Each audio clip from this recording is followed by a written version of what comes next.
a generar dos versiones del sistema operativo, una versión de servidores y una versión de usuario final. Bueno, entramos a la parte más técnica y más complicada para los que les gusta esto, ¿no? Bueno, en este caso, por ejemplo, ¿cuál es el esquema general de desarrollo de Linux? Primeramente, para desarrollar una distribución, esta distribución, vamos a mencionar que el proceso que vamos a explicar es el proceso general, porque dentro de este proceso general existen muchísimos elementos que no podemos explicar porque es un desarrollo que ha llevado aproximadamente 2 o 3 años. Entonces no se puede explicar lo de 3 años en 5 minutos, pero vamos a explicar de forma general cómo es este desarrollo. Primeramente, tenemos que ejecutar algunos preparativos dentro del sistema. Esos preparativos, ¿cuáles son? Bueno, los preparativos son los siguientes. Tenemos que tener una distribución de GNU con Linux instalada y tenemos que preparar una partición de disco para la construcción. Necesitamos mínimo 10 GB de espacio de disco duro. ¿Qué significa esto? Que para hacer una distribución de Linux necesitan tener otra, o sea, fuerza, no hay otro camino, ¿no? Necesitan tener otra distribución.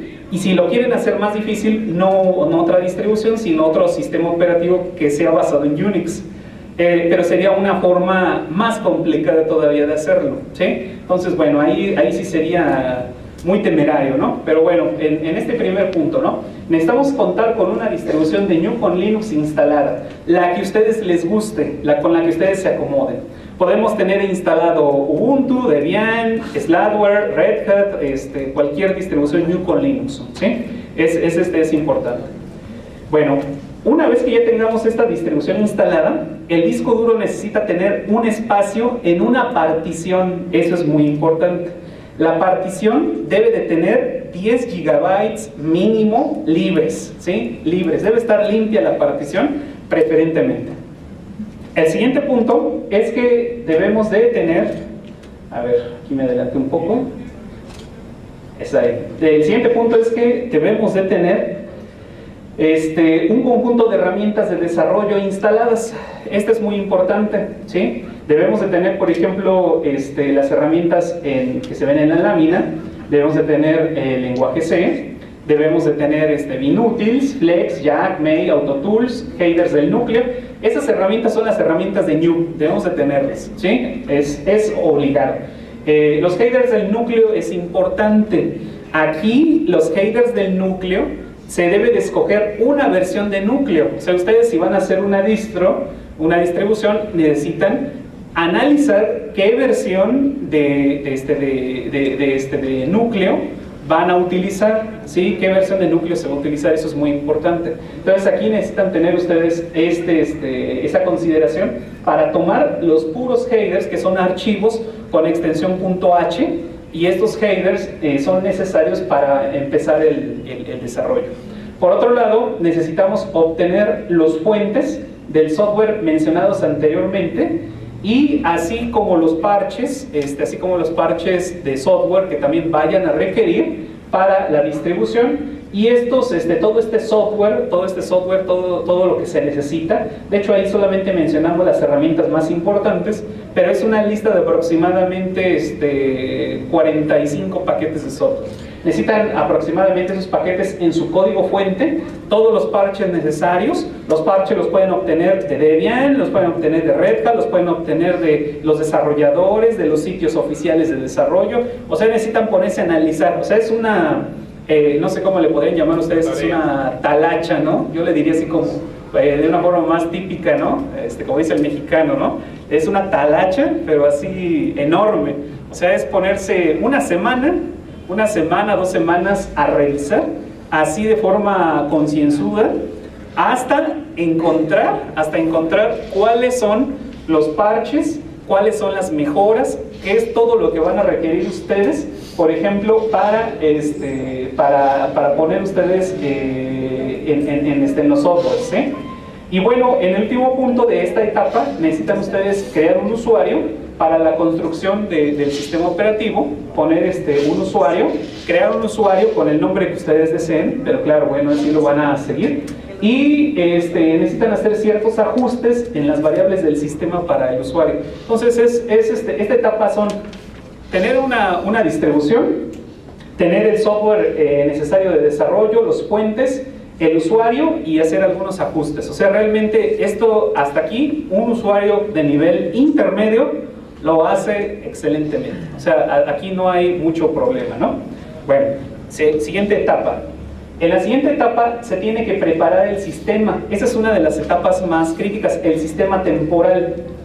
En el sistema temporal, aquí lo que se tiene que hacer es, lo más crítico es compilar. Ese ya es un concepto ya más complicado. ¿Compilar qué es? Que algunos ya lo dominan. Bueno, los que no, les explico brevemente. Compilar es que tienen el código humano, vamos a llamarle así. Se utiliza un lenguaje, un compilador, que proporciona un compilador, que traduce todas esas órdenes del lenguaje humano a un lenguaje máquina. Entonces, eso es compilar. Ese proceso no es complicado, todavía un usuario intermedio lo hace, todavía lo hace en este caso. Sin embargo, esa compilación es muy importante porque ¿qué se va a compilar? Se va a compilar dos herramientas indispensables del sistema. Una herramienta es la librería del lenguaje C y la segunda es el GCC. Son las dos herramientas que se van a compilar en esta parte. Es lo más importante de una distribución.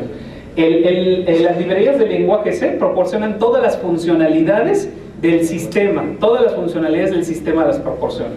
Y en este caso el lenguaje C, el GCC, proporciona el lenguaje con el que se van a desarrollar o se van a construir otras aplicaciones. Entonces es lo más importante en esta etapa.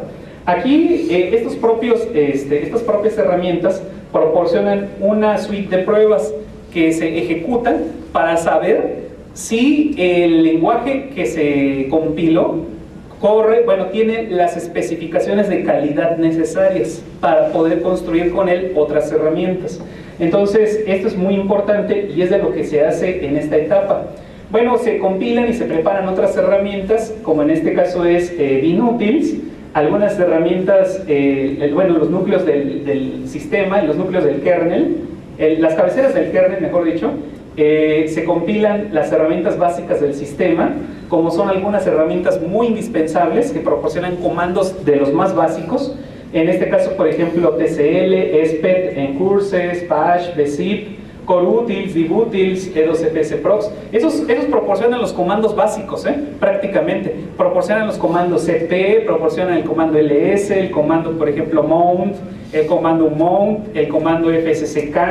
Esos comanditos tan básicos están inmiscuidos en esas herramientas que se mencionan ahí, así como las herramientas para compresión, el lenguaje PER, el TAR, todo esto lo proporcionan esas herramientas. Y posteriormente, cuando ya se termina el sistema temporal, es recomendable hacer un proceso de respaldo y un proceso de limpieza para que muchos de los archivos temporales y símbolos que no se utilizan se eliminen del sistema y se ahorre espacio en disco duro. Esa es esta etapa. La siguiente etapa, que es la instalación del software básico del sistema, consiste en, primeramente, enjaularse en el sistema temporal. O sea, tienen ustedes un sistema anfitrión, que es su distribución favorita, y un sistema temporal que están construyendo. Ahora lo que van a hacer es enjaularse, meterse al sistema, hacer que su usuario esté dentro del sistema que están construyendo. Eso se le llama enjaularse. Y se tiene que crear ya toda la estructura del sistema. Crear archivos esenciales, vínculos simbólicos, instalar headers del núcleo y compilar todas las herramientas restantes del sistema bajo ese nuevo sistema que están construyendo. Entonces prácticamente es construir, compilar todo el software que ustedes van a requerir. El siguiente punto es, ya es una etapa ya final, es que ustedes van a configurar todos los scripts del sistema. Por ejemplo, los scripts iniciales, los scripts que levantan el sistema, En este caso, por ejemplo, configurar los scripts como setclock, la consola del sistema, el syscalobd,